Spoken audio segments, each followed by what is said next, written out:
Mais qu'est-ce qu'il avait reçu? Nombreux diraient, oh, je suis allé là-bas, il m'a juste dit des paroles. Il n'a même pas prié pour mon enfant. Il n'a même pas... Vous voyez? Il dit, oh, c'est juste des paroles. C'est pas juste des paroles. Bien aimé, il faut comprendre une chose. Que la parole de Dieu a créé toutes choses. C'est vraiment capital.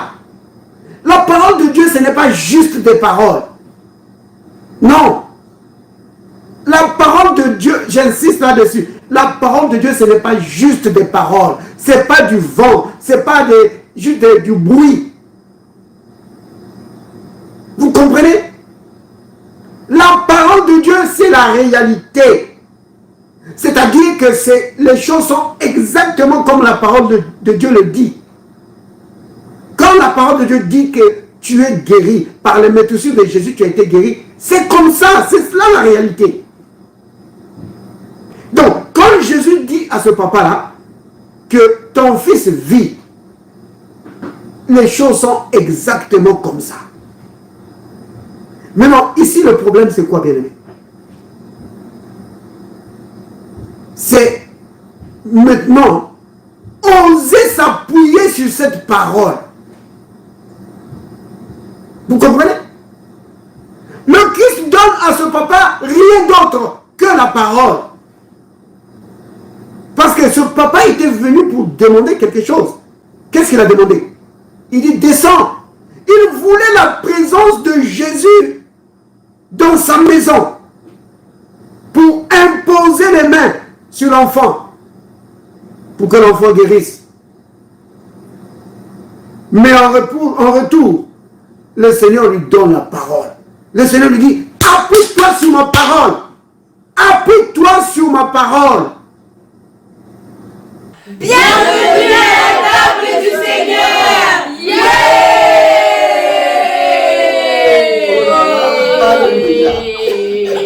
Ça c'est merveilleux. Dans le chapitre 4.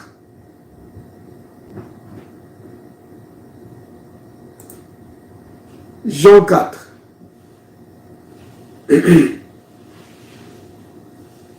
On va prendre Jean 4. Bon, il y a beaucoup à lire. Alors, à partir du verset 46, il est dit, il retourna donc à Cana en Galilée. Donc, on parle de Jésus. Hein. Donc, Jésus retourna donc à Cana en Galilée, où il avait changé l'eau en vin. Il y avait à Capernaum un officier du roi dont le fils était malade. On parle ici d'un officier du roi. Donc c'est potentiellement un juif ici. Il ne s'agit pas ici des Romains. Donc un officier du roi dont le fils était malade. Alors, ayant appris que Jésus était venu de Judée en Galilée, il alla vers lui et le pria de descendre et de guérir son fils qui était prêt de mourir. Quand vous voyez ici, prêt de mourir, c'est ce qu'on appelle aujourd'hui le coma. Il était dans le coma. Son fils était dans le coma. Dans d'autres versions, on dit il était à l'extrémité, comme dans l'histoire de Jairus. Il dit, viens, ma fille est à l'extrémité, donc dans le coma.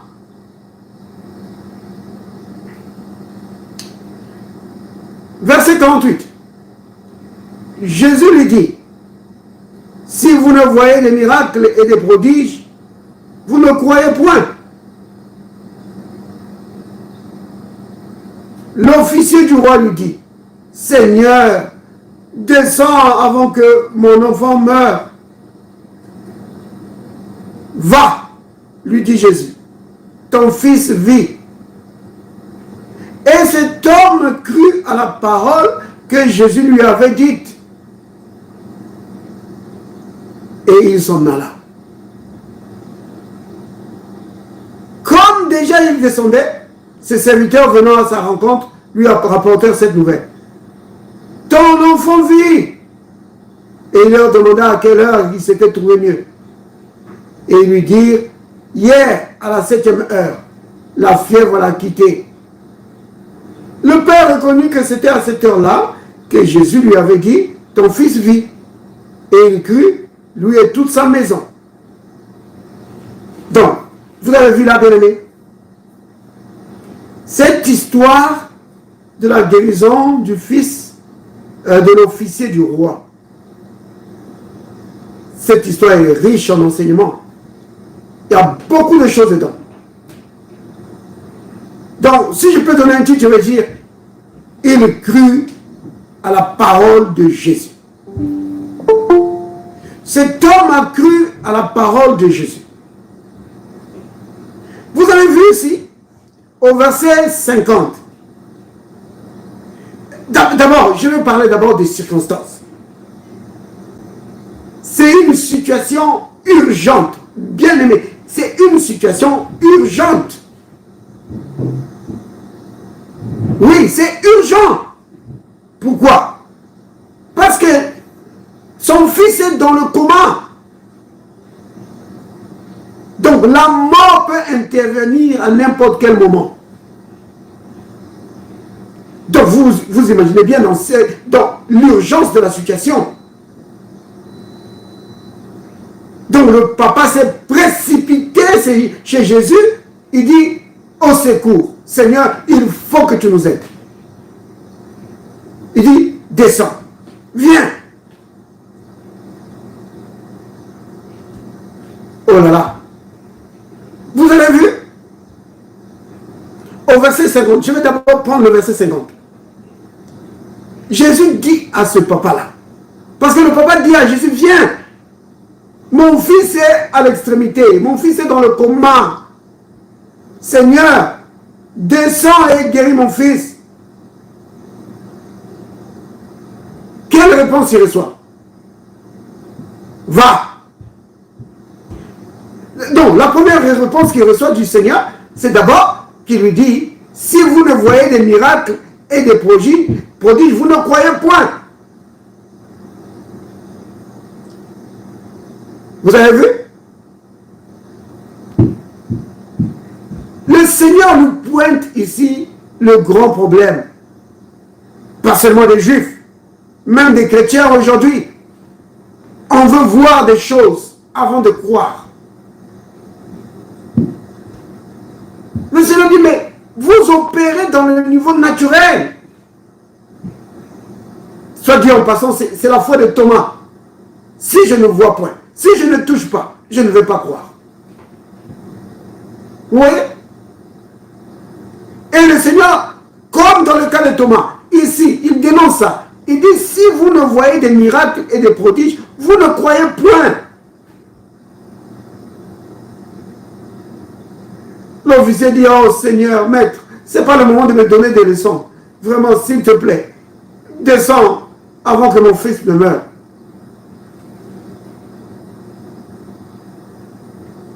Le Seigneur lui dit, va. Ton fils vit. Vous vous rendez compte de ça? Une situation aussi urgente. Le Seigneur, tout ce qu'il lui donne, c'est va. Ton fils vit. Vous vous rendez compte? Et la Bible dit, et cet homme crut à la parole que Jésus lui avait dite. Et il s'en alla. Oh là là. Mais qu'est-ce qu'il avait reçu? Nombreux diraient, oh, je suis allé là-bas, il m'a juste dit des paroles. Il n'a même pas prié pour mon enfant. Il n'a même pas... Vous voyez? Il dit, oh, c'est juste des paroles. C'est pas juste des paroles. Bien aimé, il faut comprendre une chose. Que la parole de Dieu a créé toutes choses. C'est vraiment capital. La parole de Dieu, ce n'est pas juste des paroles. Non. La parole de Dieu, j'insiste là-dessus, la parole de Dieu, ce n'est pas juste des paroles. Ce n'est pas du vent. Ce n'est pas juste du bruit. Vous comprenez? La parole de Dieu, c'est la réalité. C'est-à-dire que les choses sont exactement comme la parole de Dieu le dit. Quand la parole de Dieu dit que tu es guéri, par les méthodes de Jésus, tu as été guéri, c'est comme ça, c'est cela la réalité. Donc, quand Jésus dit à ce papa-là que ton fils vit, les choses sont exactement comme ça. Maintenant, ici, le problème, c'est quoi, bien-aimé? C'est maintenant oser s'appuyer sur cette parole. Vous comprenez? Le Christ donne à ce papa rien d'autre que la parole. Parce que ce papa était venu pour demander quelque chose. Qu'est-ce qu'il a demandé? Il dit, descends. Il voulait la présence de Jésus dans sa maison pour imposer les mains sur l'enfant pour que l'enfant guérisse. Mais en retour, le Seigneur lui donne la parole. Le Seigneur lui dit, appuie-toi sur ma parole. Appuie-toi sur ma parole. Oui. Lui, il veut la présence de Jésus. Que Jésus soit présent pour guérir. Jésus dit, je n'ai pas besoin de venir. Appuie-toi seulement sur ma parole. Je te dis que ton fils vit. Appuie-toi sur cette parole. Oh là là! Bien aimé, ça nous parle à nous. Pourquoi? Parce que nous vivons à l'époque où Jésus n'est pas physiquement sur la terre. Mais son esprit est présent. Oui, il est en nous. Et sa parole est là. Vous voyez? Maintenant, nous devons faire preuve d'audace. Oui, comme l'audace de ce Père qui a osé s'appuyer sur la parole de Jésus. Devant un péril aussi grave. Oui, ce n'était pas son serviteur, ni quelqu'un d'autre ou un ami. C'était son fils, peut-être même son héritier, qui risquait de mourir. Et le Seigneur ne lui donne autre chose que sa parole. Pourquoi? Parce que quand tu as la parole de Dieu, tu as tout ce qu'il faut. Tu as tout ce dont tu as besoin. Oui. En réalité, bien aimé, Dieu veut amener son peuple jusqu'au moment où son peuple peut marcher par la foi en s'appuyant sur rien d'autre que la parole. Oui. Oh là là. Et le papa, cet officier, n'oubliez pas, c'était un grand homme, c'était un officier. Oh, il pouvait se fâcher comme Naaman. Vous vous souvenez de Naaman le Syrien? Il est parti chez le prophète. Le prophète lui a dit, va te jeter 7 fois dans le Jourdain. Il dit, oh, on se moque des gens. On se moque des gens. Moi, un officier supérieur de l'armée syrienne, ami du roi, on ose me traiter comme ça? Je m'attendais à ce que le prophète prie pour moi, qu'il m'impose les mains et la lèpre disparaisse. Non, on me donne juste une parole. Mais on me prend pour qui? Vous voyez? Et heureusement que Naaman avait un serviteur rempli de sagesse. Vous voyez? Donc, bien aimé, le papa a obéi. Vous avez vu? Il s'est appuyé sur la parole du Christ et il a obéi aux ordres du Christ. Le Christ lui dit, tu peux t'en aller. Tu as ma parole. Ton fils est vivant. Ton fils est guéri. Vous avez remarqué là, bien-aimé? Il dit ton fils vit. Il ne dit pas ton fils est guéri. Pourquoi? Parce que du point de vue de Dieu, la vie, quand on parle de la vie, c'est libre de toute maladie, de toute infirmité, de toute chose qui n'a pas son origine en Dieu. Vous comprenez? Pour Dieu, la vie, c'est ça. La vie, c'est plein de santé. C'est pourquoi dans Romains 8, 11, quand on dit que si l'esprit de celui qui a resté Christ d'entre les morts habite en toi, celui qui a resté Christ d'entre les morts rendra aussi la vie. Vous entendez? Rendra aussi la vie à ton corps mortel par son esprit qui habite en toi. Donc cette écriture veut dire qu'il va donner la bonne santé. Parce que pour Dieu, la vie, c'est plein de santé. Oui. C'est pourquoi il dit à son fils, c'est pourquoi il dit à l'officier, ton fils il vit. Oui. Il est guéri. Oh là là. Bien aimé. Et le papa, il s'est appuyé sur la parole du Christ. Sur rien d'autre que la parole du Christ. Il a obéi. Vous comprenez? C'est vraiment important. Souvent, quand on lit la parole, on ne remarque pas certaines choses. Dans ce cas qui nous concerne ici, il y a eu l'obéissance du papa. Le papa a obéi. Et il est parti. Parce que la foi, c'est pas seulement dire, oui, je crois. La foi, c'est aussi l'obéissance à la parole. La Bible dit, en parlant d'Abraham, que c'est parce qu'Abraham avait la foi en Dieu qu'il a obéi. Oui, la foi, c'est aussi l'obéissance à la parole.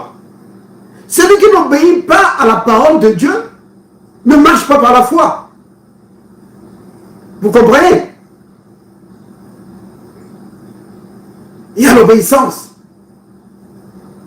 Il n'a pas dit, mais mec, attends, je vais t'expliquer la situation. Peut-être que tu ne comprends pas. Mon fils, il va bientôt mourir là. Le médecin a dit qu'il lui reste que quelques heures. Mais tu comprends la situation? Donc juste, il vit, qu'est-ce que ça fait? Il n'a pas commencé à argumenter avec Jésus. Non. Il a cru à la parole de Jésus. Et il s'en est allé. Vous voyez? C'est la même chose, bien aimé, avec l'officier romain. Vous voyez? Lui également, il a reçu. D'ailleurs, le Christ, dans son cas, le Christ voulait se déplacer vraiment. Donc, on peut le lire, hein? On peut le lire dans Jean, plutôt dans Matthieu. Prenons Matthieu. Matthieu chapitre 8.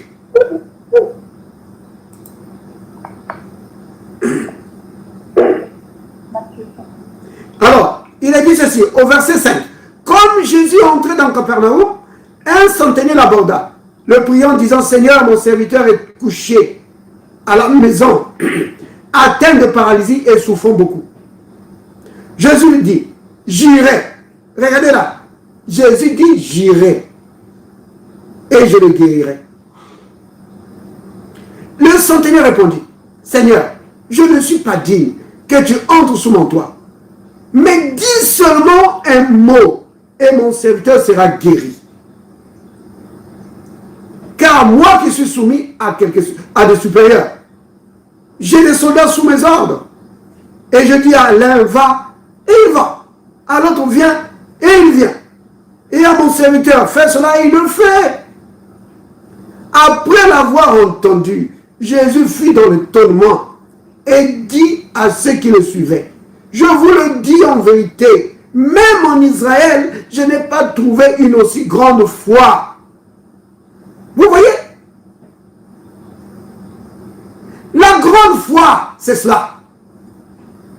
C'est s'appuyer sur la parole de Dieu. Uniquement sur la parole, c'est tout. La grande foi n'a pas besoin de toucher. La grande foi n'a pas besoin de toutes ces choses-là. Non. La grande foi n'a pas besoin des 5 sens. La grande foi a besoin de la parole. Uniquement de la parole. Et la grande foi s'appuie sur la parole. Maintenant, bien aimé, je dois dire tout de suite une chose. Que si tu n'as pas la grande foi, ne te décourage pas. Vous comprenez? La foi, ça doit grandir. Prends soin de ta foi. Et les événements de la vie, bien aimé, vont te donner assez d'opportunités. Oh oui. La vie que nous vivons ici sur la terre, ça va te donner assez d'opportunités pour exercer ta foi et la faire grandir. Tu comprends? N'abandonne pas ta foi, ne néglige pas ta foi, parce que tu en auras besoin un jour. Oh oui! La foi, c'est ta victoire. Si tu négliges ta foi, tu négliges ta victoire. Ça veut dire que si tu la négliges, ben, quand les événements vont arriver, quand les situations de la vie vont arriver, tu auras du mal à vaincre. Oui. C'est comme une arme qu'on n'a pas vraiment, dont on n'a pas pris soin depuis longtemps. Et l'ennemi se pointe et on essaie maintenant de manipuler l'arme. Et on ne sait même plus comment ça marche. C'est trop tard, l'ennemi est là. Oui. Ce n'est pas quand l'ennemi est là à la porte que tu commences maintenant à étudier. Oui, voyez un peu, cette arme-là, au fait, on m'a dit que cette arme, ça peut faire de gros dégâts. Mais ça marche encore comment? Oh là là, j'ai oublié. Oh, comment on fait encore? Mais l'ennemi est là. Vous comprenez? Tu dois vraiment prendre soin de ta foi, l'exercer continuellement. Oui. C'est comme ça. C'est vraiment capital, bien-aimé, de prendre soin de ta foi. Donc, la grande foi s'appuie sur la parole, uniquement sur la parole. Et c'est à cela, comment je peux dire ça? Et c'est jusqu'à ce niveau-là que Dieu veut nous amener. Oui. Dieu veut nous amener jusqu'à cela, à la grande foi. C'est pourquoi la Bible dit que, ayant les regards sur Jésus, qui est l'auteur et le consommateur de notre foi. C'est-à-dire que Jésus, c'est lui qui suscite la foi au-dedans de nous et qui l'amène à la perfection, c'est-à-dire à la maturité. Vous comprenez? Il doit l'amener à la maturité parce que c'est quand ta foi est arrivée à la maturité, alors tu n'as pas besoin de t'appuyer sur les 5 sens. Tu t'appuies uniquement sur la parole.